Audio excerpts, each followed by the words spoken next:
আজকে আমার বাইকটার ইঞ্জিন অয়েল চেঞ্জ করব। আর আমার বাইকে আগে যে ইঞ্জিন অয়েল উঠাইছিলাম সেটা হচ্ছে মোবিল অন। এই ইঞ্জিন অয়েলটার পারফরমেন্স অনেক ভালো, আমার বাইকে অনেক ভালো পারফরমেন্স দেয়। কিন্তু আপনারা হয়তো দেখেছেন কিছুদিন আগেই একটা ভিডিও ভাইরাল হয়েছে, সেখানে ব্র্যান্ডের কোম্পানিগুলোর ইঞ্জিন অয়েল ওরা নকল তৈরি করতেছে। আর সেখান থেকেই আমার মাথায় টেনশন হচ্ছিল যে আমি কিভাবে অরিজিনাল ইঞ্জিন অয়েলটা চিনতে পারবো। এই হলো শেল অ্যাডভান্স আলট্রা 10W40। আর আমি আজকে এই ইঞ্জিন অয়েলটা আমার বাইকে দিব।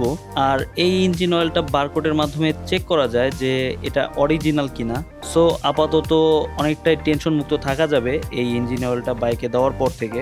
যদিও শেল অ্যাডভান্স আলট্রা এর আগেও আমি ইউজ করেছিলাম, আর আমার এক্সপিরিয়েন্স মোটেও ভালো না, কারণ শেল অ্যাডভান্স আলট্রা ইউজ করার পর থেকে আমার বাইকের সাউন্ড চেঞ্জ হয়ে যায় আর গিয়ার শিফটিং অনেক হার্ড মনে হচ্ছিল আমার।